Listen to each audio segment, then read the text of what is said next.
Assalamualaikum warahmatullahi wabarakatuh.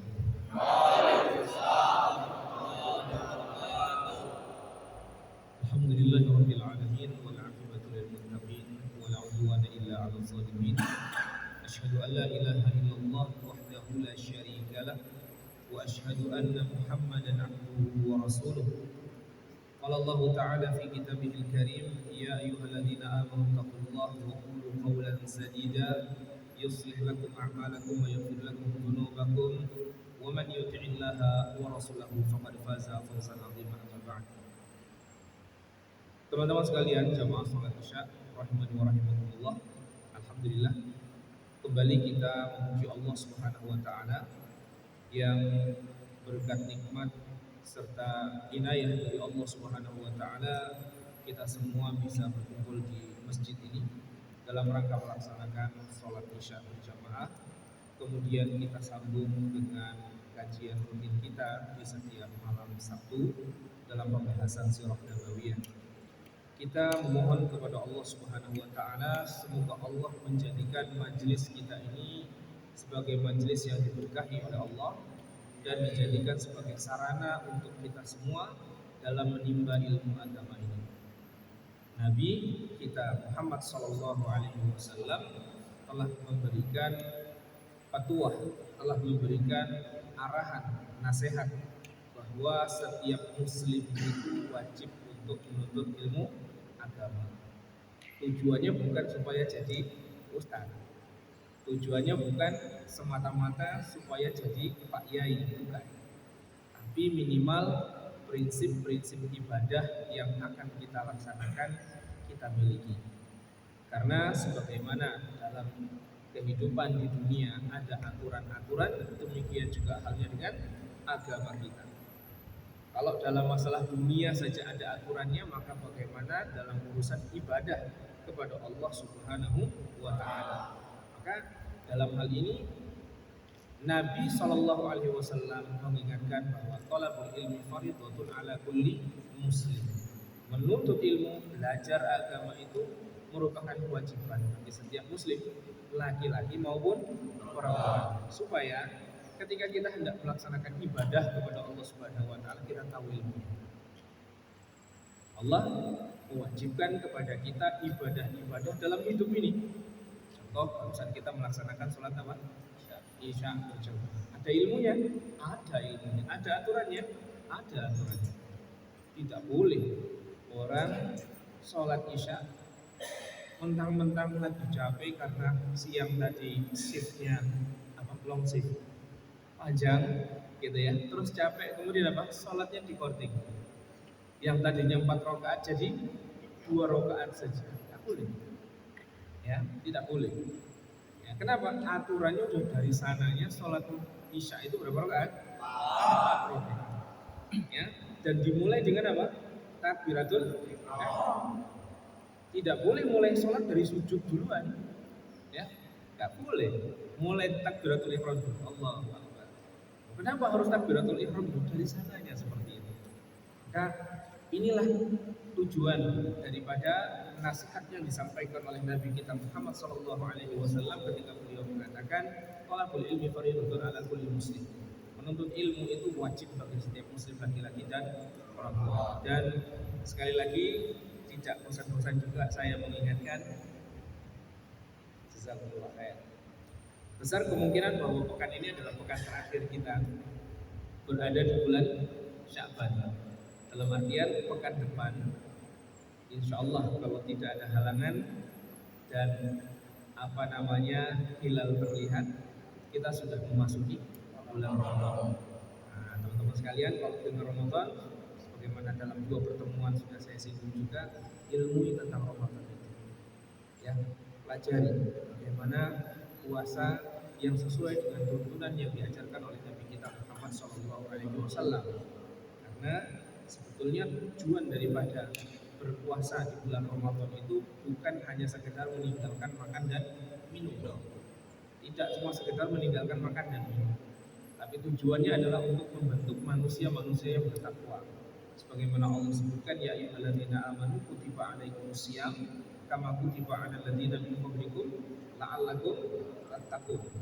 Bahwa puasa itu telah diwajibkan kepada kita dan umat-umat sebelum kita supaya kita menjadi orang yang bertakwa. Bagaimana kriteria orang yang bertakwa kepada Allah Subhanahu wa taala melalui madrasah yang namanya madrasah Ramadan? Itu seperti apa? Maka kita harus tahu bagaimana ya, apa saja perbuatan-perbuatan yang dapat membatalkan puasa kita. Apa saja perbuatan-perbuatan yang kalau kita lakukan bisa mengurangi puasa kita. Ya, mengurangi pahalanya maksudnya. Puasanya enggak batal, tapi pahalanya kurangnya sampai berapa, Mas? Sampai 0. Sampai 0 itu berarti apa?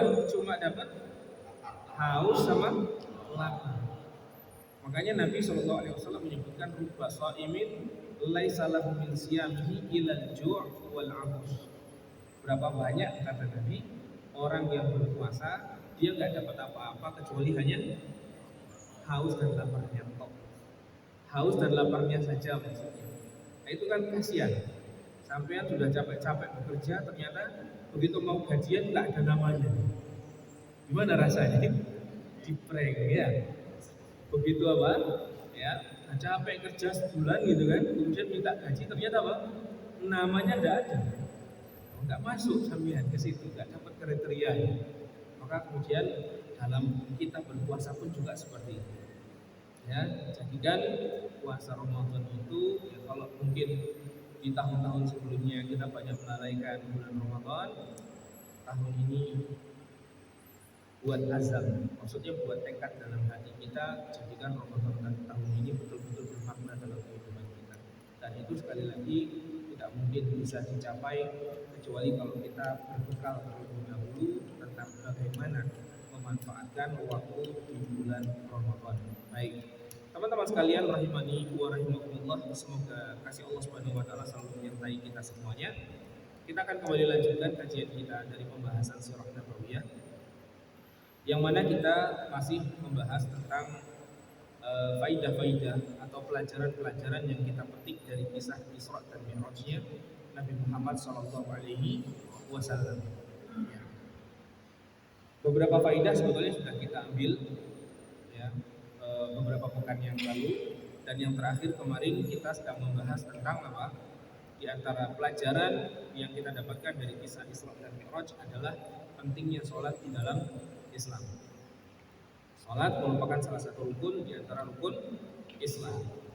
Maka tidak selayaknya seorang muslim menyia-nyiakan kewajiban yang satu ini. Ya. Tidak selayaknya seorang muslim menyia-nyiakan kewajiban yang satu ini. Karena salat itu adalah rukun Islam yang pertama apa ketiga? Dua. Alhamdulillah. Hafal ya. Rukun Islam yang kedua, Mas. Salat itu. Artinya apa? Salat itu merupakan wujud orang yang bersyahadat la ilaha illallah Muhammad Rasulullah. Kalau kita sudah mengucapkan kalimat tersebut, alhamdulillah kita adalah muslim, kita adalah pengikutnya Rasulullah SAW semenjak brojol, maksudnya semenjak dilahirkan oleh orang tua kita. Maka bukti daripada keislaman kita itu adalah dengan apa? Menjaga perintah salat. Ya, menjaga perintah salat. Itu bentuk ubudiyah yang terbaik yang diinginkan oleh Allah Subhanahu wa taala. Allah Subhanahu wa taala ciptakan kita di dunia ini bukan untuk mencari nafkah tok, bukan untuk apa istilahnya? Hidup semaunya sendiri di dunia ini. Tidak. Tapi Allah Subhanahu wa taala ciptakan kita di dunia ini adalah untuk beribadah kepada Allah Subhanahu wa taala. Ini yang sering saya ingatkan, jadikan semua aktivitas dalam kehidupan kita itu dalam bingkai ibadah kepada Allah Subhanahu wa taala. Karena Allah ciptakan kita di dunia ini untuk ibadah kepada Allah. Wa ma khalaqtul jinna wal insa illa liya'budun. Dalam surat apa? Ad-Dzariyat ayat ke-56. Allah menyebutkan dalam ayat tersebut, wa ma khalaqtul jinna wal insa illa liya'budun ma uridu minhum min rizqin wa la uridu an yut'imun. Innallaha huwar razzaq dzul quwwatil matin. Ya, dari ayat 56 sampai ayat ke-58 surat Ad-Dzariyat. Allah menyebutkan dalam ayat tersebut bahwa tidaklah aku ciptakan jin dan manusia kecuali untuk beribadah kepadaku. Jadi yang kena kewajiban ibadah itu dua golongan makhluk, yang lain tidak punya kewajiban. Dua golongan itu siapa? Yang pertama jin. Siapa itu jin? Siapa jin? Orang namanya jin? Bukan. Jin itu adalah makhluk Allah yang tidak nampak oleh matanya manusia. Ya, jin ada sendiri makhluk Allah Subhanahu wa taala. Ya, dan iblis itu dulu dari golongan jin. Ya, dari golongan jin. Ya. Dan makhluk yang namanya jin ini diciptakan terlebih dahulu daripada manusia. Allah ciptakan malaikat, kemudian Allah ciptakan jin, dan kemudian Allah ciptakan manusia. Siapa manusia yang pertama diciptakan? Adam alaihissalam. Jadi kita semua ini keturunan siapa? Alhamdulillah. Jadi dengan keturunan Nabi ya. Keturunan Nabi ya? Iya. Jangan ragu-ragu untuk mengatakan bahwa saya keturunan Nabi. Nabi siapa? Nabi Adam alaihissalam. Gitu semuanya. Ya, tidak ada seorang muslim yang meyakini bahwa dia diciptakan dari kera yang berjalan tegak. Petekan krokus itu ya. Bukan ya. Itu cukup Pak Darwin saja dia. Kalau Pak Darwin memang dia dulunya orang bukan Islam gitu ya. Dan Allah Subhanahu wa taala menceritakan kita di dalam Al-Qur'an bahwa ada manusia yang berubah wujudnya menjadi apa? Ya, menjadi menjadi kera. Ya, dirubah wujudnya oleh Allah Subhanahu wa taala karena sebab pembangkangan mereka terhadap perintah-perintah Allah Subhanahu wa taala. Nah, kita manusia, maksudnya seorang muslim wajib meyakini bahwa kita diciptakan oleh Allah Subhanahu wa taala ya. Dan kita ini merupakan anak keturunannya Nabi Adam alaihissalam. Dan Nabi Adam itu diciptakan dalam bentuk yang paling bagus. Ya, diciptakan dalam bentuk yang paling baik. Kan dikatakan bahwa manusia dibandingkan dengan makhluk Allah yang lain, manusia adalah makhluk Allah yang paling baik. Apa buktinya bahwa manusia itu adalah makhluk Allah yang paling baik? Buktinya para nabi dan rasul diutus oleh Allah Subhanahu wa taala dari Bani Adam, dari manusia. Tidak ada rasul yang dari jin.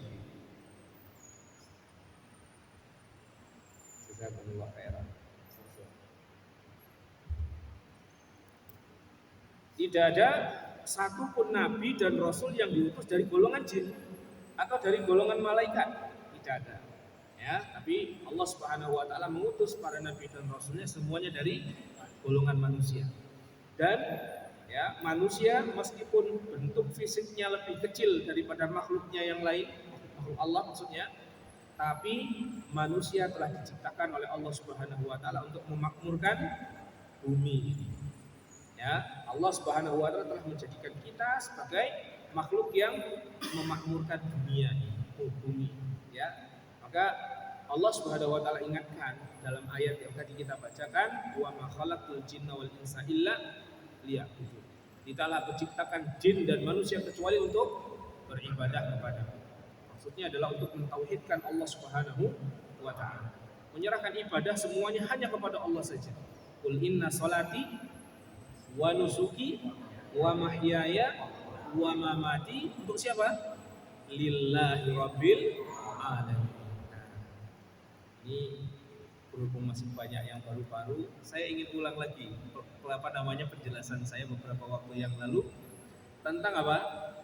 Konsep ibadah dalam Islam dan kekeliruan sebagian orang yang mengatakan bahwa dunia dan akhirat itu harus seimbang. Bisa nggak kita menyeimbangkan antara dunia dan akhirat? Abadan, selama-lamanya nggak mungkin bisa. Tidak mungkin kita bisa menyeimbangkan dunia dengan akhirat. Gimana kita mau menyeimbangkan dunia yang penuh dengan kesedihan, penuh dengan kesusahan, dengan akhirat yang penuh dengan ada kenikmatan tapi ada juga siksanya, tak? Siksanya tidak sebanding dengan apa yang ada di dunia dan kenikmatannya juga tidak sama dengan kenikmatan yang ada di dunia.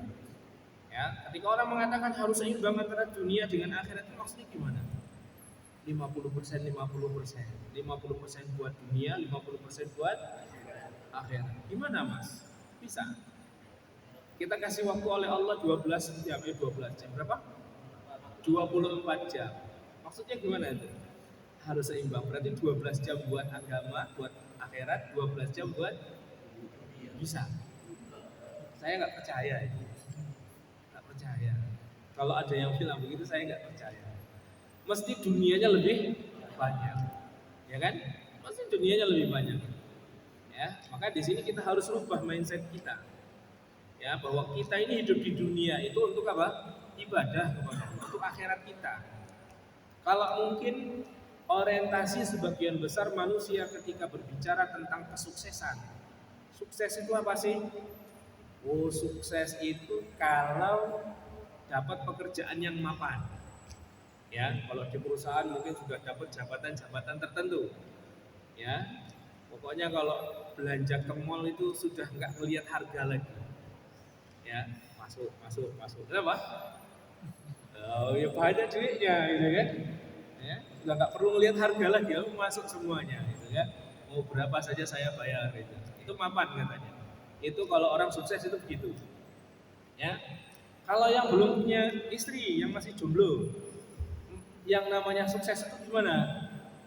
Sukses itu kalau sudah punya istri yang cantik, gitu ya. Kalau sudah punya istri yang cantik berarti dia apa? Sukses. Ya. Nah, ini macam-macam. Kalau orang sudah menikah, kemudian belum dikaruniai anak, sukses itu kalau punya anak-anak yang sukses juga gitu ya. Punya anak banyak, kemudian sukses, satu jadi dokter, profesor, apalagi gitu ya. Nah, itu sukses katanya, ya. Nah, kita katakan bahwa itu memang betul bagian daripada kesuksesan. Tapi sukses di mana? Dunia. Kita pengennya doa yang selalu kita baca apa? Rabbana atina fid dunya hasanah wa fil akhirati hasanah wa qina azabannar. Ini doa beneran. Doa yang Masya Allah. Orang bilang katanya doa sapu jagat. Semuanya diambil, nggak ada yang disisanya. Ya, Rabbana atina fid dunya hasanah wa fil akhirati hasanah wa qina adzabannar. Dan disukai membaca doa ini ketika apa? Tawaf di sekitaran Ka'bah. Waktu kita tawaf berapa kali? 7 kali itu, ya. Itu disukai kita membaca doa ini, tempat yang mustajab itu. Tempat yang mustajab. Pada dasarnya boleh baca doa apa saja, tapi di antara doa yang disukai untuk dibaca di tempat itu adalah Rabbana atina fid dunya hasanah wa fil akhirati hasanah wa qina adzabannar. Ini ada cerita sedikit, Mas. Ada seorang laki-laki punya istri dua. Istri pertamanya namanya Khadijah, yang kedua namanya Hasanah. Ya. Ini berhubung suaminya ini tidak paham, maksudnya kurang memahami agama dengan baik gitu ya. Dia Islam Muslim gitu, tapi apa? Kurang memahami agama dengan baik gitu. Kemudian apa? Tapi dikaruniai harta oleh Allah, bisa berangkat haji sama istrinya dua-duanya. Nah, pas waktu tawaf di Ka'bah itu diajarin baca Rabbana atina fid dunya hasanah wa fil akhirati hasanah wa qina adzabannar. Waktu tawaf itu pertama baca Rabbana atina fid dunya hasanah, istrinya delik. Hasanah yang dipanggil, wa fil akhirati hasanah wa qina adzabannar. Oke, lewat. Dibiarin semua. Dua kali muter baca lagi doa itu. Rabbana atina fid dunya hasanah wa fil akhirati hasanah wa qina adzabannar, dua kali. Istrinya delik lagi. Kali. Ketiga kalinya bacanya sama lagi. Rabbana atina fid dunya hasanah wa fil akhirati hasanah wa qina adzabannar. Pas ketiga kalinya dia ngomong, "Bang," katanya. Dari tadi hasanah terus yang disebut. Saya, Bang, kapan disebut? Oh ya, nanti kamu yang keempat ya. Pas muter yang keempat, Rabbana atina fid dunya Khadijah wa fil akhirati Khadijah wa qina adzabannar. Gitu ya. Ini kenapa? Karena suaminya enggak paham, enggak ngerti. Nah, baik. Kita balik ke permasalahan kita tadi bahwa kita memohon kepada Allah Subhanahu wa taala kebaikan dunia dan akhirat. Sehingga harusnya yang menjadi orientasi kita ketika berbicara tentang sukses itu apa sih? Sukses itu adalah ketika sampean itu selamat hidup di dunia, kemudian selamat dari neraka. Sama seperti doa yang selalu kita panjatkan tadi, Rabbana atina fid dunya hasanah wa fil akhirati hasanah wa qina adzabannar. Makanya Allah Subhanahu wa taala menyebutkan di dalam Al-Qur'an, ya, karena konsep imannya kita seorang muslim itu tidak mengatakan bahwa setelah kematian itu orang istirahat, tidak. Tapi kematian itu adalah gerbang menuju kehidupan yang lebih kekal daripada dunia. Ya, kalau kita masih di dunia, itu masih prosesnya masih panjang. Tapi kalau orang sudah mati, dia tinggal nunggu proses selanjutnya. Ya, pindah dari alam dunia ke alam barzakh, alam kuburnya.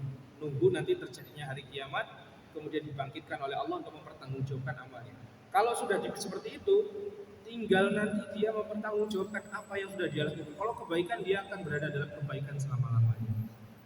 Kalau keburukan yang lebih banyak, maksiatnya lebih banyak, dia berbuat kesyirikan dalam kehidupannya, maka dia akan sengsara selama-lamanya di akhirat. Itu. Maka Allah Subhanahu wa taala menyebutkan bahwa seketika menceritakan bahwa kullu nafsin dha'iqatul maut, bahwa semua yang hidup itu pasti akan mati. Semuanya. Tidak ada orang yang diciptakan kekal oleh Allah Subhanahu wa taala, enggak ada. Ya, seandainya ada manusia yang kekal, maka yang lebih berhak untuk mendapatkan karunia itu adalah siapa kira-kira? Kalau ada manusia yang bisa hidup kekal, siapa kira-kira yang lebih berhak untuk mendapatkan karunia itu? Siapa coba? Nabi Muhammad Shallallahu Alaihi Wasallam. Kan beliau adalah utusannya Allah, Sayyidul Anbiya wal Mursalin, ya kan? Sayyidnya aulia, sayyidnya apa? Para rasul, para nabi kita Muhammad sallallahu alaihi wasallam. Ya, makanya waktu di menjelang wafatnya Nabi sallallahu alaihi wasallam, malaikat Jibril datang. Malaikat Jibril datang kemudian mengatakan kepada Nabi kita Muhammad sallallahu alaihi wasallam, "Kau mau pilih mana? Mau pilih ketemu dengan Allah Subhanahu wa taala atau mau hidup kekal selama-lamanya di dunia?" Maka Nabi Muhammad SAW mengatakan al-rafiqil a'la. Saya minta untuk ketemu dengan rafiqil a'la, ketemu dengan Allah Subhanahu wa taala. Maka nggak ada manusia yang hidup kekal. Ini akidah keyakinannya kaum muslimin. Bahwa nggak ada orang manusia siapapun dia, tidak ada yang diciptakan kekal oleh Allah Subhanahu wa taala. Karena Allah mengatakan kullu nafsin dha'iqatul maut. Kemudian Allah melanjutkan firman-Nya, "Faman zuhziha 'anil nar wa udkhilal jannata faqad faz." Barang siapa yang dijauhkan dari neraka, dimasukkan ke dalam surga, nah itulah dia yang namanya sukses. Itu kesuksesan yang sebenarnya. Ketika kita selamat dari neraka dan masuk surga, itu kesuksesan yang sebenarnya. Ya, maka sekali lagi saya ingin mengingatkan bahwa tujuan Allah ciptakan kita di dunia itu untuk ibadah. Ya, sehingga tidak boleh ada satupun celah dalam kehidupan kita ini kecuali harus berada dalam bingkai ibadah kepada Allah Subhanahu wa taala. Tadi sudah kita sebutkan bahwa nggak mungkin kita menyamakan antara dunia dengan akhirat. 50%, 50%. Nggak bisa, mesti dunia yang lebih dominan. Tapi Islam agama kita tidak menjadikan ibadah itu melulu ada di dalam masjid. Tidak. Maksud saya, Islam itu tidak mengatur ibadah itu cuma ada dalam masjid saja. Ya, tapi ibadah itu maknanya sangat luas. Ada ibadah-ibadah yang memang petunjuknya sudah ditentukan oleh Allah Subhanahu wa taala, seperti sholat, waktunya sudah ada. Enggak boleh orang sholat di luar waktu yang sudah ditentukan. Orang sholat subuh jam berapa? Jam 4 sore. Nah, enggak boleh. Kenapa? Sudah dari sananya ditentukan bahwa subuh itu waktu fajar. Sholat maghrib itu ketika apa? Setelah tenggelamnya matahari. Tak boleh kemudian orang mau sholat maghrib ditaruh di mana? Jam 12 siang. Tak boleh. Ya, itu ibadah-ibadah namanya ibadah mahdhah. Ibadah-ibadah yang memang sudah apa? Sudah apa istilahnya dalam bahasa Indonesia gitu ya? Sudah tetap. Enggak bisa diapa-apain. Ya, seperti itu saja adanya. Ada kemudian yang kedua ibadah-ibadah yang ghairu mahdhah. Apa itu ibadah ghairu mahdhah? Ibadah-ibadah ghairul mahdhu adalah perbuatan-perbuatan yang kita lakukan dalam kehidupan ini yang sebetulnya pada hukum asalnya itu mubah, dia boleh saja, ya. Tapi apa? Kalau kita niatkan itu untuk beribadah kepada Allah Subhanahu wa taala, maka akan mendapatkan apa? Pahala ibadah. Contohnya apa? Contohnya misalkan apa? Makan. Apa hukumnya kita makan? Wajib. Kalau wajib itu berarti tidak makan dosa nanti. Kalau pas lagi nggak nafsu makan, gimana itu? Nah, ya, makan itu hukumnya apa? Mubah. Ya mau makan silahkan, tidak makan silahkan. Tapi kalau makannya itu adalah makan sahur, maka dia jadi apa? Jadi ibadah. Karena Nabi SAW perintahkan bagi orang yang mau puasa, tasahharu walau bijur'atin min ma. Makan sahurlah kamu meskipun hanya seteguk air, meskipun cuma dengan seteguk air. Makan apa? Makan sahur. Dan yang membedakan antara puasanya kita umat Islam dengan puasanya ahlul kitab ada pada sahur. Ya, maka di waktu sahur itu jangan ditinggalkan. Nah, itu makan, itu minum, tapi nilainya bisa menjadi nilai ibadah kepada Allah Subhanahu wa taala. Maka dari sini para ulama mengatakan, mendefinisikan ketika menyebutkan apa itu ibadah, kata para ulama ibadah itu adalah sebuah nama, sebuah istilah untuk menamai segala yang dicintai dan diridhoi oleh Allah. Baik berupa ucapan kita, perbuatan kita, yang nampak maupun yang tersembunyi. Itu ibadah. Ibadah itu istilah untuk menamai segala perbuatan yang dicintai dan diridhoi oleh Allah. Berupa ucapan-ucapan kita ataupun perbuatan anggota badan kita yang kelihatan maupun yang tidak kelihatan. Yang kelihatan apa? Contohnya sholat, sedekah, kan kelihatan orang haji. Yang tidak kelihatan apa? Apa? Amalan-amalan hati. Oh, ada tuh Ustaz amalan hati. Ada. Apa? Niat. Ketika Anda melakukan sesuatu, niatnya itu apa? Nah, kita kalau pembahasan masalah itu panjang nanti. Ibadah-ibadah hati banyak. Termasuk dosa-dosa yang dilakukan oleh hati juga banyak. Baik. Kembali kepada permasalahan pelajaran yang kita dapatkan dari kisah Isra dan Mi'raj. Tadi kita sampaikan bahwa sholat itu merupakan ibadah yang paling agung, ibadah yang paling besar, bahkan dijadikan sebagai tolak ukur baik atau tidaknya ibadah yang dilakukan oleh seorang manusia pada hari kiamat nanti. Nabi mengatakan awwalu ma yuhasabu bihil insan yaumal qiyamah shalatun. Yang pertama kali nanti akan dihisab, yang akan dihitung oleh Allah Subhanahu wa taala pada hari kiamat dari amalan-amalan kita adalah salat. Kalau salatnya baik, maka semua akan dinilai baik. Kalau salatnya buruk, maka semuanya akan buruk. Nah, ini pelajaran juga buat kaum muslimin. Besok kalau puasa, salatnya tetap dijaga. Jangan apa? Salatnya ditinggalin tapi puasanya jalan. Saya tidak mengatakan bahwa apakah orang yang puasa tapi dia tidak sholat puasanya tidak sah. Saya tidak mengatakan seperti itu. Meskipun sebagian para ulama ada yang mengatakan seperti itu. Ya, tapi yang rajih wallahu taala alam bisawab, ya, yang saya pegangi sampai hari ini bahwa orang yang berpuasa tapi dia tidak sholat puasanya masih sah. Tapi dia berdosa. Kenapa berdosa? Karena dia meninggalkan kewajiban sholat. Ya. Nah, ini teman-teman sekalian, ketika Nabi Shallallahu Alaihi Wasallam Isra dan Mi'raj naik ke langit, ya, beliau mendapatkan perintah sholat yang tadinya 50 sampai kemudian dikurangi sampai 5 kali sehari semalam. Dan itu pun masih diminta oleh Nabi Musa alaihi salam, kau naik lagi ke atas, minta kepada Allah dikurangi, jangan 5. Kenapa? Umatmu tidak mampu. Dan ternyata benar ya, 5 waktu saja masih banyak yang bolong-bolong gitu ya. Bagaimana kalau kemudian dulu itu diwajibkannya 50 kali? Mas mungkin habis waktu kita buat apa? Sholat terus baru azan, azan lagi, azan lagi, azan lagi itu ya sampai 50 kali. Ini salah satu bentuk rahmatnya Nabi Muhammad SAW kepada manusia, kepada umatnya beliau. Beliau tidak ingin membebani umat beliau dengan suatu ibadah yang tidak dimampui, maksudnya yang tidak mampu dilakukan oleh mereka. Artinya sudah terukur bahwa syariat yang dijadikan oleh Nabi Muhammad SAW itu pasti mampu dilakukan oleh manusia. Tidak ada yang tidak mampu, semuanya pasti mampu. Ketika Allah Subhanahu Wa Taala, Nabi Muhammad maksudnya Shallallahu Alaihi Wasallam menerangkan bahwa tidak boleh ya dalam mendapatkan harta tidak boleh mencuri. Semua orang bisa tidak mencuri, ya kan? Semua orang bisa tidak mencuri.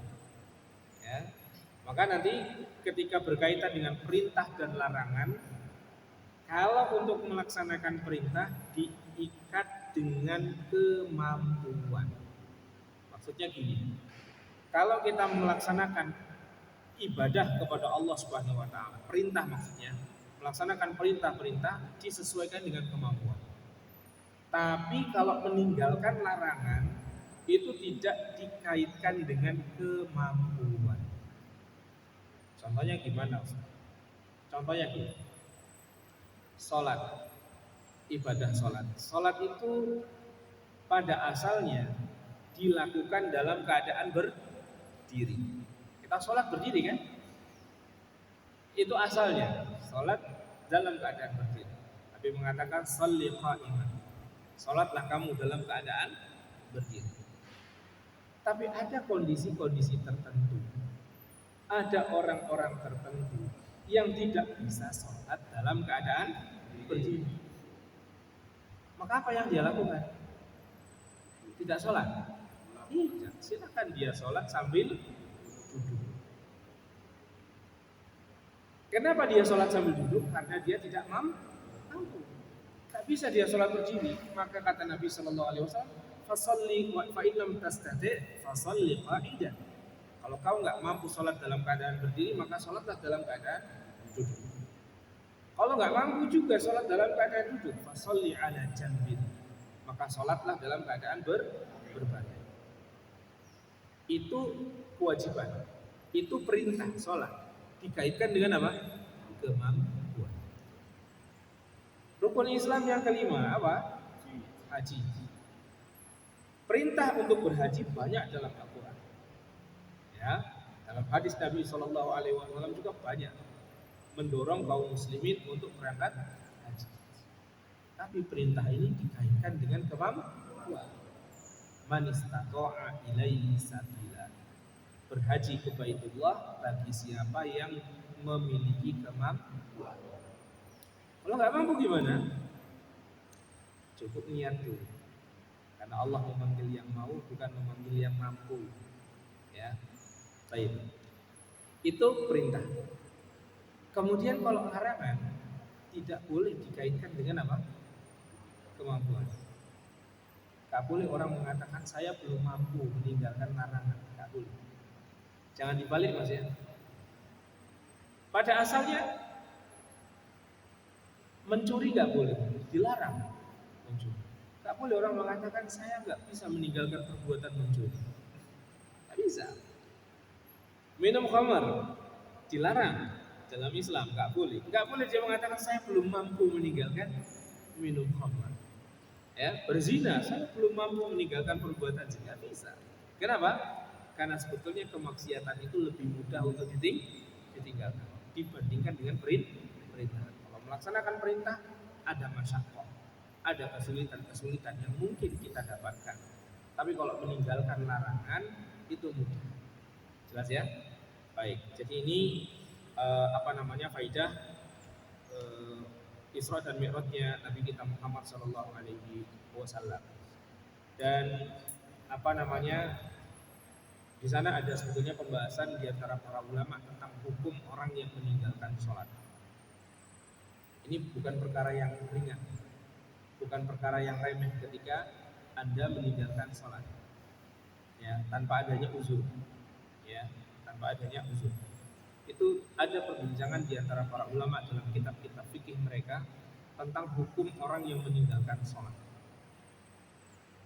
Di situ terjadi perbedaan pendapat di antara para ulama. Sebagian para ulama mengatakan barang siapa yang meninggalkan sholat dengan sengaja, berarti dia keluar dari Islam. Kenapa? Karena Nabi Shallallahu Alaihi Wasallam menerangkan bainar rajul wa bainal kufri tarkus sholat.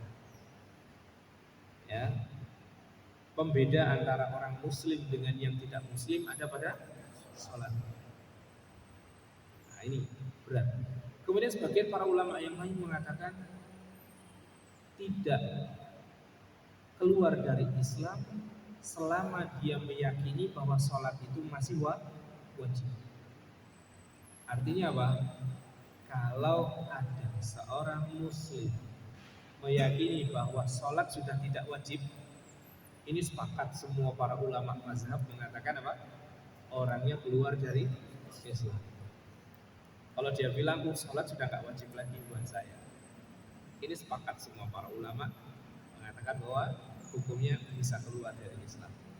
Nah, yang jadi pembahasan kita, yang ada perbedaan pendapat itu adalah ketika dia masih meyakini kewajibannya. Sebagian para ulama tetap mengeluarkannya dari Islam. Sebagian yang lain mengatakan tidak, tapi dia berdosa dengan dosa yang besar. Ya, dia berdosa dengan dosa yang lebih besar dosanya daripada dia berbuat zina, daripada dia mencuri. Ya. Lepas dari masalah perbedaan pendapat di antara para ulama ini, yang jadi perhatian adalah hendaknya setiap muslim itu berhati-hati ketika status keislamannya itu menjadi perdebatan di antara para ulama. Hati-hati. Ya. Terlepas dari masalah apakah dia itu keluar dari Islam atau tidak, karena memang itu ada semua pendapatnya seperti itu. Ya. Dan saya lebih cenderung pada pendapat yang kedua, bahwa kalau dia masih meyakini kewajiban sholat maka tidak keluar dari Islam, tapi dia berdosa. Cuma yang jadi masalahnya itu adalah hendaknya kita berhati-hati ketika status keislaman kita itu jadi perdebatan di antara para ulama. Maka tidak sebatasnya seorang muslim menyia-nyiakan kewajiban yang satu. Ya, baik. Kemudian selanjutnya pelajaran yang bisa kita petik dari kisah Isra dan Mi'raj adalah berhati-hati dalam menggunakan lisan kita. Berhati-hati dalam menggunakan lisan kita. Kok bisa, Ustaz? Kan itu kisah Isra dan Mi'raj itu kisah yang dialami oleh Nabi Muhammad SAW. Terus apa kaitannya dengan menjaga lisan agar tidak menjatuhkan kehormatannya seorang muslim? Gini mas kisahnya mas. Waktu Nabi SAW itu dinaikkan oleh Allah Subhanahu Wa Taala ke langit, Nabi SAW ditampakkan neraka. Berarti kalau gitu neraka itu sekarang sudah ada ya. Neraka itu sudah ada. Waktu Nabi SAW Mi'raj, Nabi itu dibawa oleh malaikat Jibril untuk melihat neraka. Ya, sebetulnya nanti yang dilihat oleh Nabi itu banyak. Di antaranya Nabi pernah mengatakan bahwa kebanyakan penghuni neraka itu adalah perempuan. Kebanyakan penghuni neraka itu adalah perempuan. Ketika ditanya kenapa sebabnya, karena perempuan itu yakfur katanya. Ya, para sahabat nanya, yakfur itu kan artinya kalau bahasa kita kafir gitu ya. Kafir apa maksudnya ini? Apakah kafir keluar dari Islam gitu? Kata Nabi bukan. Bukan itu. Yakfurnal ashir kata Nabi. Maksudnya adalah mengingkari kebaikan-kebaikannya suami. Ya. Mengingkari kebaikan-kebaikan suami. Karena makna daripada kafir itu adalah mengingkari, menutup.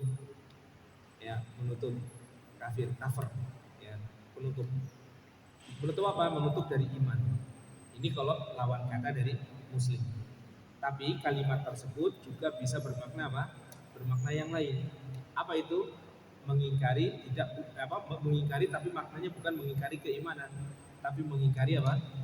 mengingkari kebaikan-kebaikan suami. Maka kata Nabi, penghuni neraka itu kebanyakannya perempuan. Kenapa? Yakfurnal ashir. Karena mereka banyak mengingkari kebaikan-kebaikan suami. Ya, ada uang, abang bu sayang, tidak ada uang, wah, abang bu tendang. Ya, itu ya. Nah, ini perempuan seperti itu. Maka kata Nabi Shallallahu Alaihi Wasallam diajak hati-hati. Kebanyakan penghuni neraka itu perempuan. Baik. Kemudian di antara yang dilihat oleh Nabi Shallallahu Alaihi Wasallam di neraka itu adalah orang ya yang apa? Yang memiliki kuku yang terbuat dari besi. Jadi dia punya kuku dari besi gitu ya. Kemudian apa? Yakhmashuna wujuhahum wa sudurahum. Mereka mencakar mukanya mereka dan dada mereka dengan kuku dari besi tersebut. Waktu ditanya, "Man haula ya Jibril?" Siapa mereka ini wahai Jibril? Ya, kok disiksa dengan model siksaan seperti itu? Punya kuku dari apa? Dari besi, kemudian apa? Dicakarnya sendiri mukanya sama dadanya. Kami nanya, siapa? Man haula ya Jibril? Siapa mereka wahai Jibril? Maka malaikat Jibril mengatakan, haula alladzina ya'kuluna luhuman nas wa yaqauna fi aqrabihim. Mereka ini dulunya, waktu di dunia suka memakan dagingnya manusia. Maksudnya gimana Ustaz? Makan dagingnya manusia, kanibal? Bukan.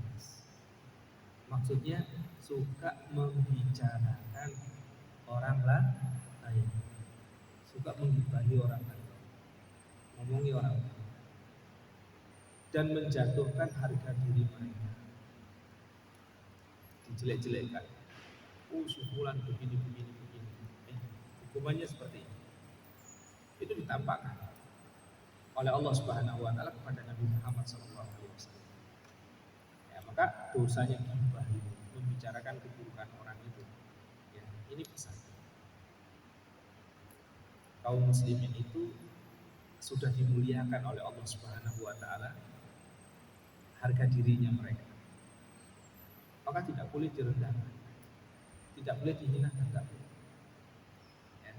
Nabi pernah mengatakan bahwa darah kalian, harta kalian, kehormatan kalian haram hukumnya, tidak boleh diambil kecuali dengan cara yang benar. Kecuali dengan cara yang benar. Kalau berkaitan dengan harta, ada kewajiban-kewajiban yang harus dikeluarkan pada harta. Apa itu? Apa Mas? Zakat. Wajib diambil. Kemudian kalau dalam masalah apa? Masalah darah itu hukuman kisos. Kalau dia membunuh maka apa? Hukumannya adalah dikisos, dipancung juga, dibunuh juga. Atau orang yang sudah menikah kemudian berbuat zina, dirajam. Itu ditumpahkan darahnya tidak mengapa. Tapi yang melakukan, yang menerapkan hukuman-hukuman seperti ini adalah pemerintah. Ya. Bukan jamaah pengajian. Bukan ya. Yang menerapkan hukuman-hukuman seperti itu adalah pemerintah. Kalau belum diterapkan bagaimana Ustaz? Ya sabar. Berdoa kepada Allah. Mudah-mudahan suatu saat nanti bisa diterapkan yang seperti itu. Paham ya? Baik. Maka di sini Nabi Shallallahu Alaihi Wasallam ketika melihat itu tanya sama malaikat Jibril, siapa mereka wahai malaikat Jibril? Haula alladzina ya'kuluna luhuman nas. Mereka ini adalah orang yang dulunya waktu di dunia suka memakan bangkainya daging manusia. Suka makan bangkai dagingnya manusia. Maksudnya menjatuhkan kehormatan mereka di hadapan orang lain. Kemudian di dalam surat Al-Mudaththir ayat 42 sampai 47 Allah Subhanahu wa taala mengisahkan kepada kita tentang orang masuk neraka. Maksudnya sebab orang masuk neraka itu apa? Ya, dalam surat Al-Mudaththir ayat 42 sampai 47. Allah berfirman di sana, masalakakum fi saqar. Allah nanya kepada orang yang masuk dalam neraka. Allah bertanya kepada mereka, masalakakum fi saqar. Apa yang menyebabkan kalian itu masuk ke dalam neraka Saqar? Kenapa kalian masuk neraka Saqar? Qalu lam nakum minal musallin. Dulu waktu di dunia kami tidak tidak sholat. Satu. Walam nakun nut'imul miskin. Waktu di dunia dulu kami nggak pernah ngasih makan orang miskin. Padahal kami mampu, kami adalah orang-orang kaya. Wa kunna nakhudu ma'al khaidin wa kunna nukadzibu biyaumiddin hatta atana al-yaqin. Wa kunna nakhudu ma'al khaidin maksudnya apa? Kami itu dulu waktu di dunia sering duduk-duduk sama kumpulan orang kemudian membicarakan keburukan orang lain. Majelisnya majelis ghibah. Ya, duduk di mana dia duduk di situ masih ada yang dirasani. Oh, si fulan gitu ya. Wa kunna nakhudu ma'al khaidin. Wa kunna nukadzibu biyaumiddin. Kami enggak percaya adanya hari kiamat hatta atanal yaqin, sampai kemudian kami mati dan sekarang kami yakin. Tapi keyakinan pada waktu itu sudah tidak bermanfaat. Itu Mas. Iman itu percaya, meyakini sesuatu yang tidak nampak oleh mata. Kalau sudah dilihat, apalagi sudah masuk neraka, tidak ada lagi manfaatnya. Sampean yakin, saya sekarang yakin, percaya kalau apa? Neraka itu ada. Nggak ada manfaatnya lagi kalau sudah masuk dalam neraka. Baik, di ayat ini Allah Subhanahu wa taala mengisahkan kepada kita tentang jawaban orang yang masuk neraka. Ada beberapa jawaban. Pertama, tidak sholat. Yang kedua, tidak memberi makan orang miskin, maksudnya membantu orang lain. Yang ketiga, menjatuhkan kehormatan orang lain. Wa kunna nakhudu ma'al khaidin. Ini di antara sebab-sebab yang banyak menjerumuskan orang masuk dalam neraka. Dan dari sini juga teman-teman sekalian kita bisa melihat bahwa agama kita, agama Islam itu ya, yang menjadi apa istilahnya itu, yang menjadi tujuan daripada pensyariatan agama Islam itu bukan membentuk kesolehan pribadi. Maksudnya apa? Maksudnya kalau saya jadi orang soleh, saya saja yang soleh, yang lain tidak perlu soleh. Yang penting saya sendiri saja. Yang lain seperti apa terserah. Bukan. Tapi antum bisa melihat dalam ayat ini, di antara 3 sebab orang masuk neraka itu salah satunya adalah tidak peduli dengan orang yang ada di sekitarnya dia. Orang yang ada di sekitarnya dia. Ya. Maka Islam itu sangat mengatur bagaimana seorang muslim itu bisa perhatian dengan orang-orang yang ada di sekitarnya. Ya. Di antara harta yang Allah titipkan kepada kita ada bagian-bagian orang-orang fakir dan orang-orang miskin. Dan memberi makan orang lain, ya, itu punya pahala yang besar dalam Islam. Nabi pernah ditanya, wahai Rasulullah, amal apa yang paling baik? Nabi mengatakan, it'amu at-ta'am. Kamu kasih makan orang. Itu amalan yang paling baik. Ya, baik. Kemudian selanjutnya, ini mungkin riwayat terakhir yang ingin saya sampaikan pada kesempatan malam hari ini. Nabi SAW pernah menyebutkan dalam satu riwayat ketika menerangkan tentang sebab-sebab orang masuk surga. Ya. Nabi SAW menerangkan bahwa ada cara yang paling mudah orang itu masuk surga. Apa itu? Kata Nabi SAW, ana dhamin bi rabwatil jannah. Saya menjamin orang itu pasti akan masuk surga kalau dia menjaga 2 lubangnya. Apa 2 lubang yang dimaksud? Yang pertama adalah lubang mulutnya, dan yang kedua adalah kemaluan. Saya ulangi, Nabi mengatakan saya menjamin orang itu pasti masuk surga kalau dia menjaga 2 lubang. Apa 2 lubang yang dimaksud? Mulut dan kemaluan. Maksudnya apa itu? Pertama mulut, ya, jaga lisan kita. Jangan suka membicarakan keburukan-keburukan. Ada sebagian manusia itu masya Allah, kalau nggak gibahi orang sakit dia badannya. Ya, kalau nggak ngomongi orang itu nggak enak. Pokoknya ketemu teman siapa aja ngomongi orang.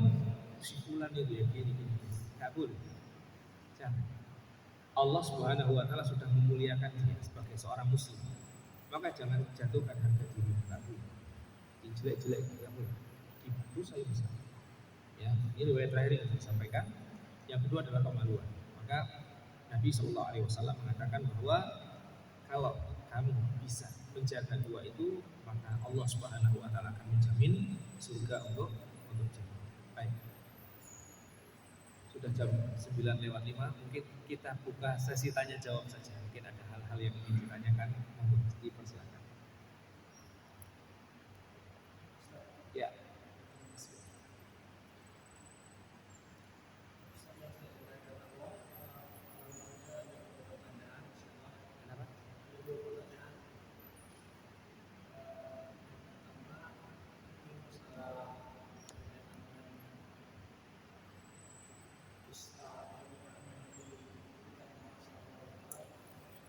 Agak kurang jelas ya Mas.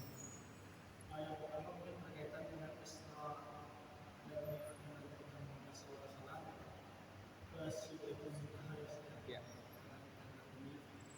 Bisa dijelaskan pertemuannya kita dengan Tuhan kita.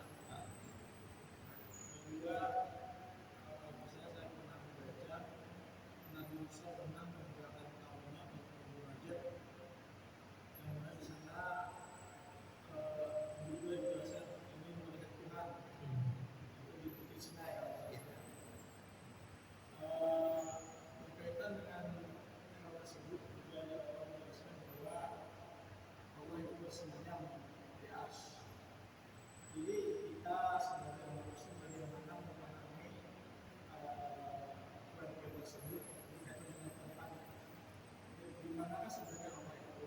Apakah harus berpindah di tempat sehingga kita tidak salah memahami akidah dari tempat sebenarnya? Kadang kita sering bertanya juga mungkin dari orang-orang di Islam, karena kita orang-orang yang di Islam kemudian bisa dilihat bisa itu, sedang kita mungkin perlu jawaban dari Allah sehingga kita memiliki akidah kita sendiri.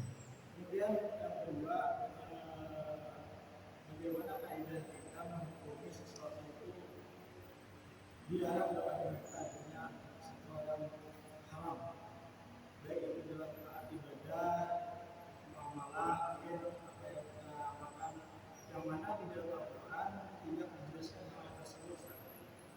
Nah, bagaimana kaidah kita memahami hal itu? Kita bahwa itu hal yang dilarang haram.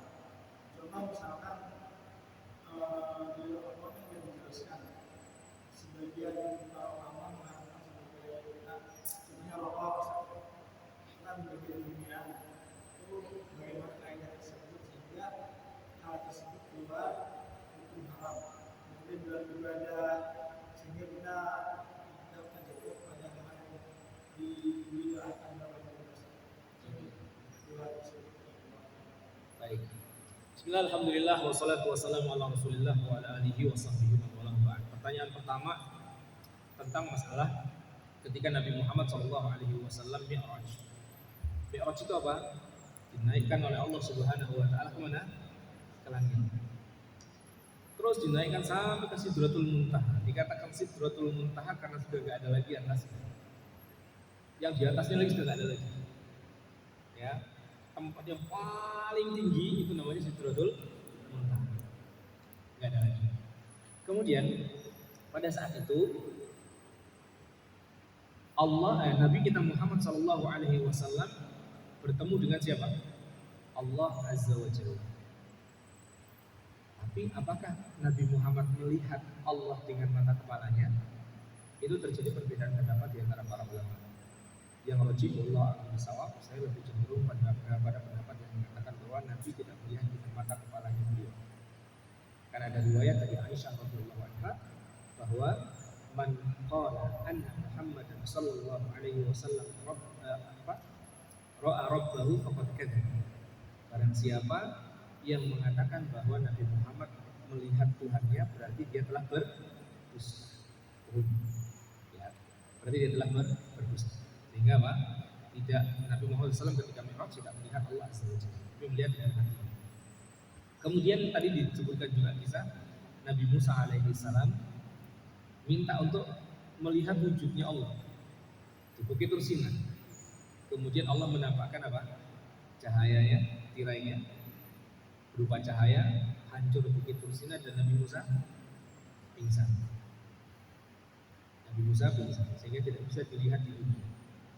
Di sini Mas, ada kaidah yang disebutkan oleh para ulama ahli sunnah wal jamaah mengatakan bahwa Allah Tuhan kita tidak bisa dilihat di mana? Di dunia.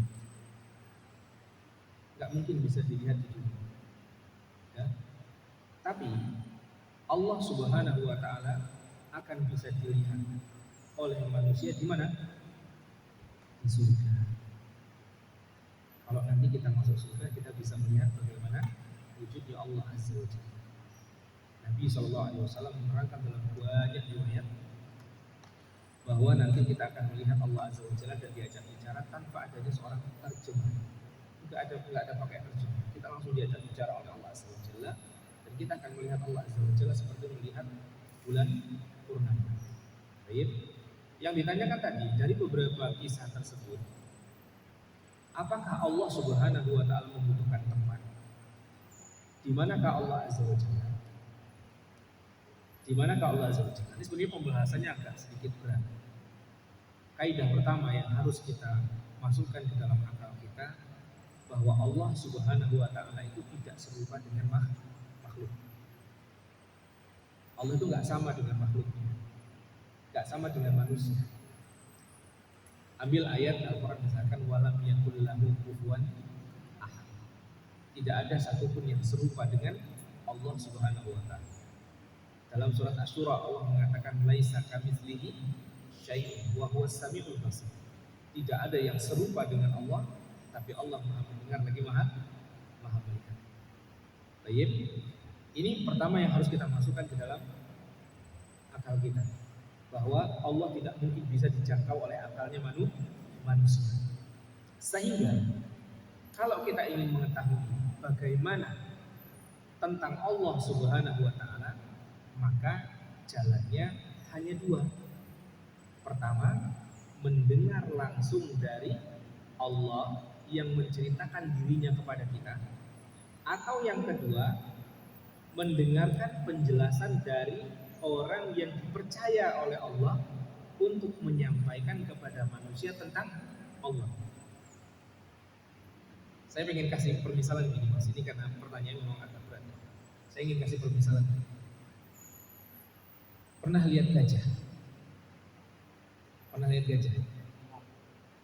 Kalau ada orang yang belum pernah lihat gajah, bagaimana caranya dia bisa tahu kalau itu gajah? Pernah lihat gajah?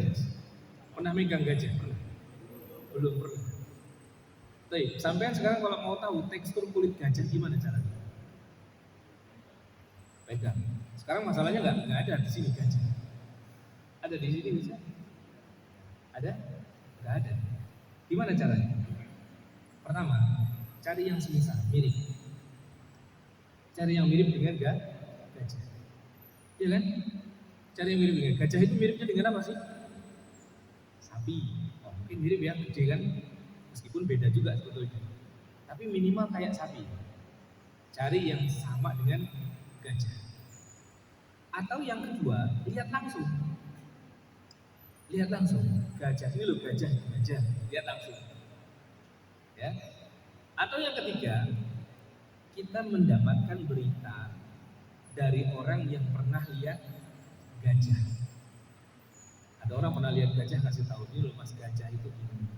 Gajah itu tekstur kulitnya mirip sapi tapi lebih kasar. Ya. Paham? Itu gajah. Sekarang Allah Subhanahu wa taala, kalau kita ingin tahu Allah Azza wa Jalla, pertama kalau kita ambil dari dari analogi tadi, walillahil masalul a'la. Allah memiliki pemisahan yang lebih tinggi daripada itu. Yang pertama, cari yang semisal dengan Allah. Ada nggak yang mirip sama Allah? Nah, makanya ketutup. Nggak mungkin kita bisa menyamakan Allah dengan yang semisal dengan Allah, karena nggak akan ada. Kita nggak bakal ketemu yang sama dengan Allah. Tutup ini. Yang kedua, yang langsung melihat Allah. Ada Ada? Nah, bahkan pun Nabi Muhammad SAW diperdebatkan oleh para ulama kan. Nah, berarti ini ketutup. Maka tinggal yang ketiga. Apa? Berita dari orang yang paling tahu tentang Allah. Siapa? Nabi Muhammad SAW. Nabi Muhammad mengabarkan kepada kita dari Al-Quran yang Allah turunkan kepada Nabi Muhammad SAW tentang Allah Azza wa Jalla, bahwa Allah itu demikian dalam Al-Quran disebutkan semuanya. Termasuk ketika ditanyakan di manakah Allah Subhanahu wa Ta'ala. Di mana Mas Tuhan kita Mas? Sebagian orang ada yang mengatakan bahwa Allah ada di mana-mana. Allah ada di mana-mana. Ini punya konsekuensi yang batin.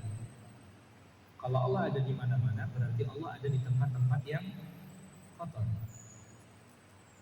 Allah ada di dalam masjid, Allah ada di luar masjid, Allah ada di tempat yang di samping masjid. Tempat apa? Samping masjid. Mohon maaf, tempat buang hajat. Allah ada di semua tempat. Dan ini mengharuskan bahwa Allah itu berada di tempat-tempat yang kotor. Ada yang mengatakan bahwa Allah itu ada di dalam hatinya saya. Padahal dalam kumandang azan yang pertama kita menggunakan kalimat Allahu Akbar. Apa artinya? Allah yang maha besar. Artinya tidak ada yang lebih besar dari bagaimana kemudian masuk ke dalam hati kita. Ada yang ekstrim Mas. Allah itu menyatu dengan saya. Ini yang dikenal dengan akidah wahdatul wujud. Yang dulu dibawa oleh siapa? Kalau dalam ceritanya Wali Songo itu Syekh Siti Jenar. Dan itu dihukum pancung oleh para wali yang 9 ini. Mengatakan bahwa Allah menyatu dengan dia. Ada lagi yang mengatakan Allah itu wujud biduni makan. Allah itu ada tapi tidak bertempat. Ya.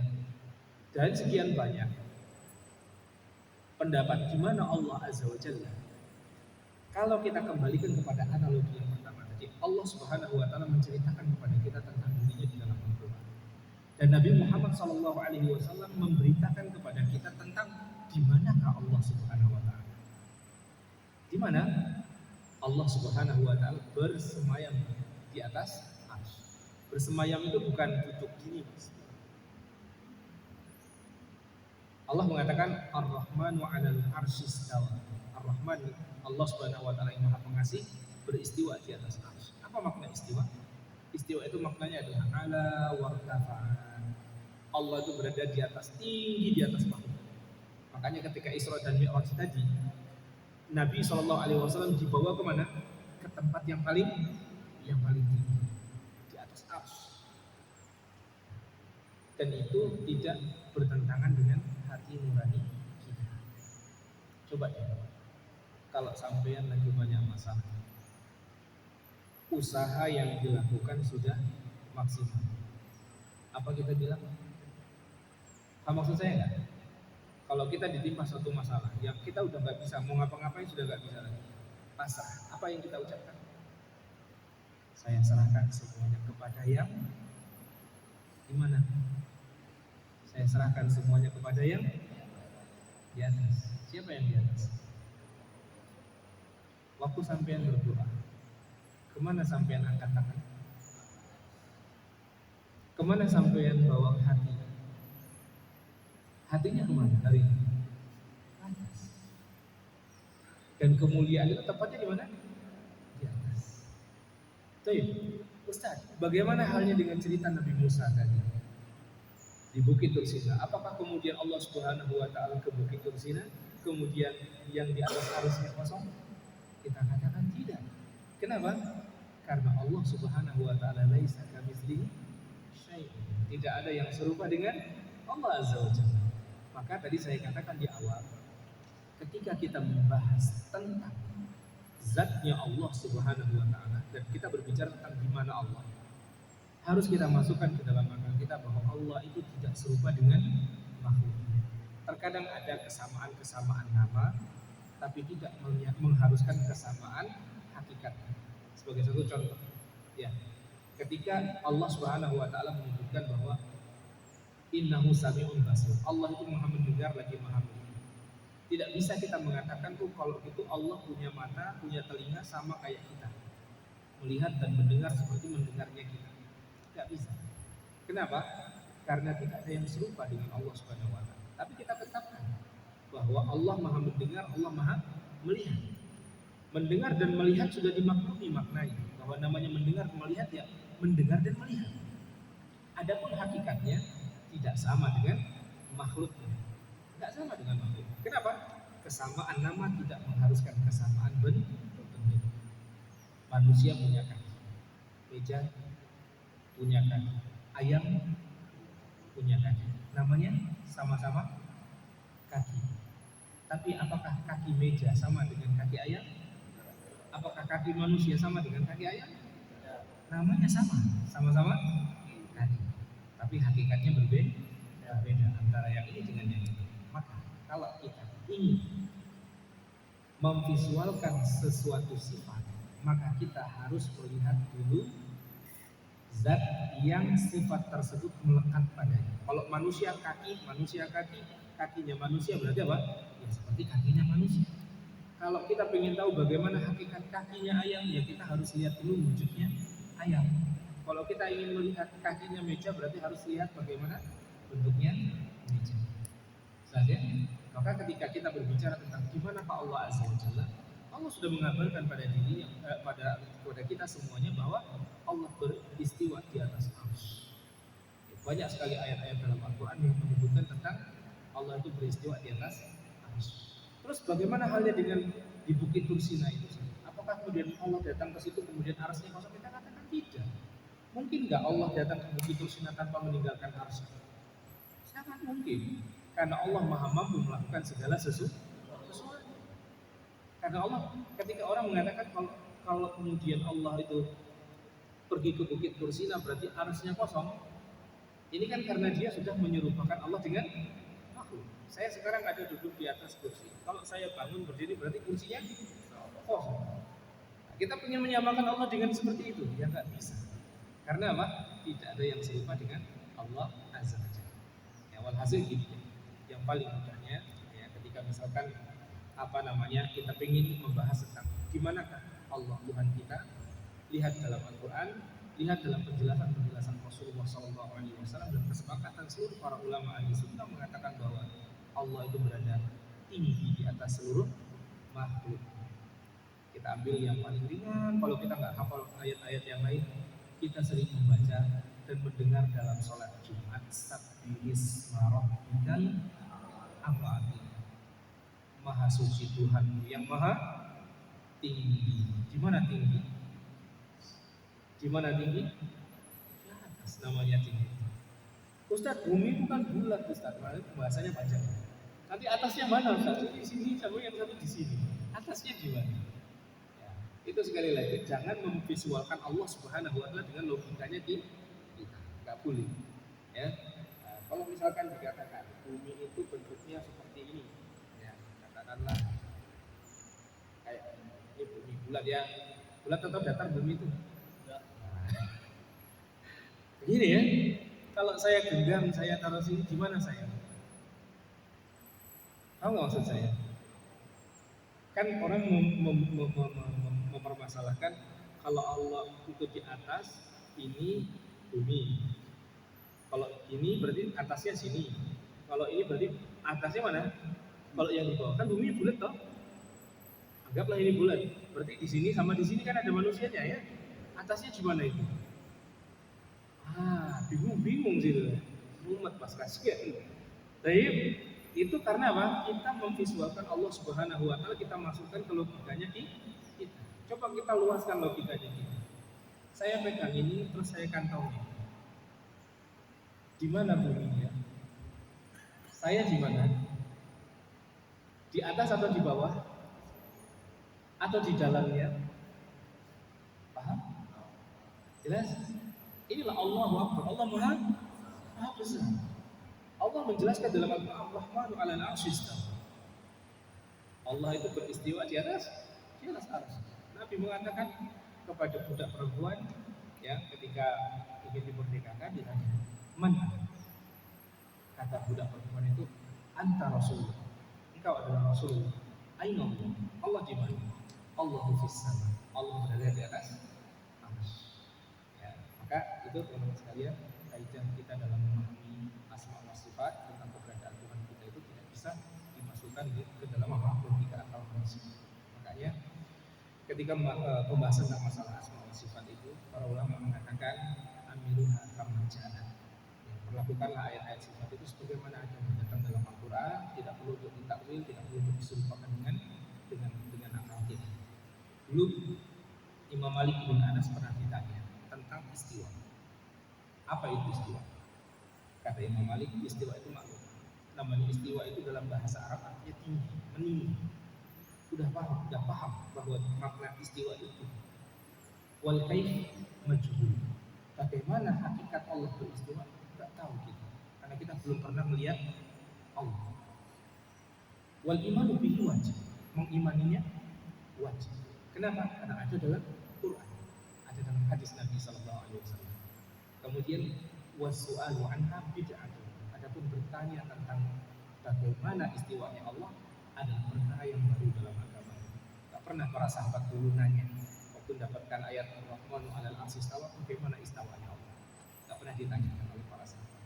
Maka kita sebagai seorang muslim dalam masalah asma wa sifat juga hendaknya seperti itu, mengimani apa adanya dan tanpa menyerupakan serta merubah maknanya.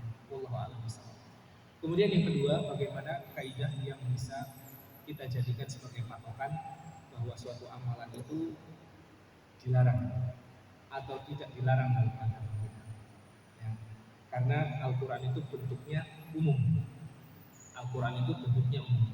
Perinciannya ada pada hadis Nabi Sallallahu Alaihi Wasallam. Ya. Jadi kalau kita ingin tahu mana perbuatan yang diperintahkan, mana perbuatan yang dilarang, maka kita perlu untuk mencontoh kepada siapa? Rasulullah Sallallahu Alaihi Wasallam.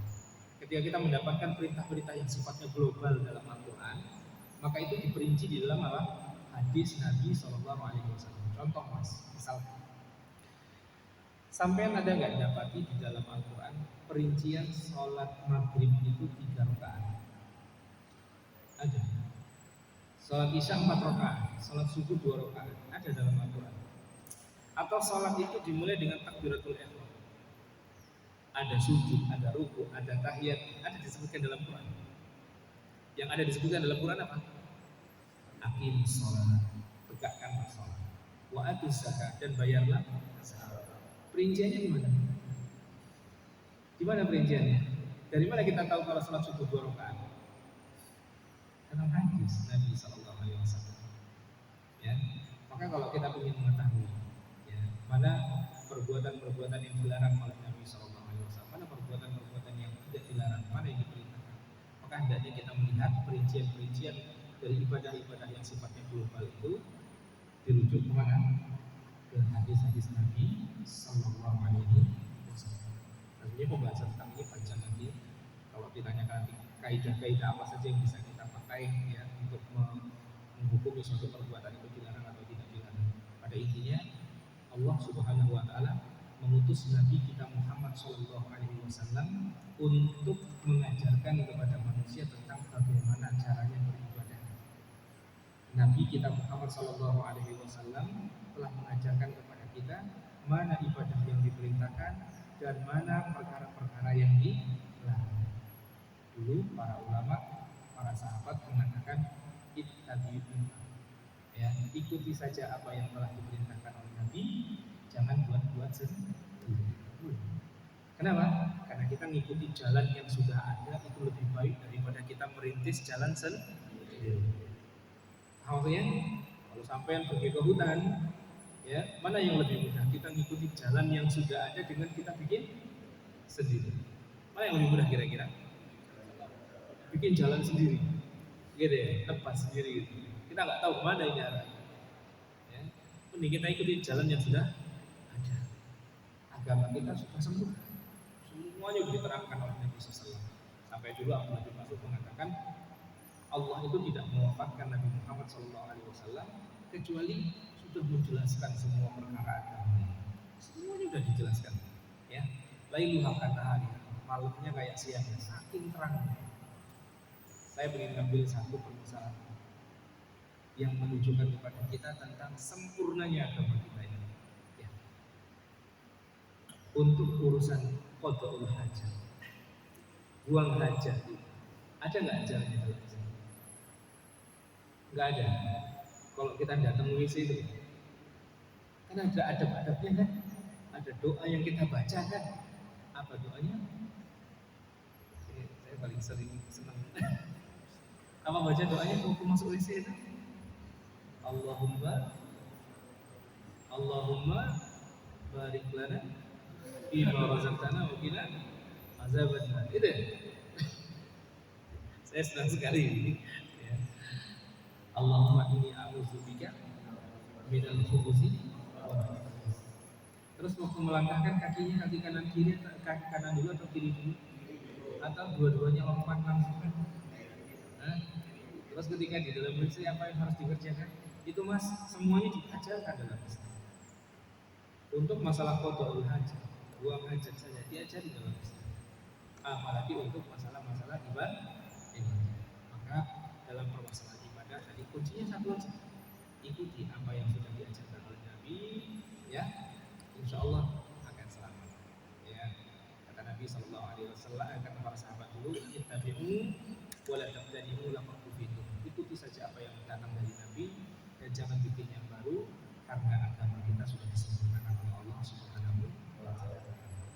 Jadi teman-teman sekalian, ini sebagai kalimat penutup, yakinkan semua ibadah yang kita lakukan itu ada sumbernya dan contohnya dari Nabi Muhammad SAW. Pastikan ketika kita hendak melaksanakan suatu ibadah, yakinkan bahwa itu memang ada perintahnya dari Nabi Muhammad SAW. Kalau enggak, jangan dikerjakan. Wallahu a'lam. Mungkin ini saja yang bisa saya sampaikan pada kesempatan ini. Mudah-mudahan bermanfaat. Jika ada yang mengatakan dari Allah Subhanahu Wa Taala dan jika ada yang selesai, mohon maaf. Ya, kita tutup majelis ini dengan zikir kafaratul majelis. Subhanallah wa bihamdika, asyhadu an la ilaha illa anta, astaghfiruka wa atubu ilaik. Alhamdulillahil alamin wa sallallahu wasallam ala nabiyyina Muhammad fil alamin innaka Hamidum Majid. Assalamualaikum.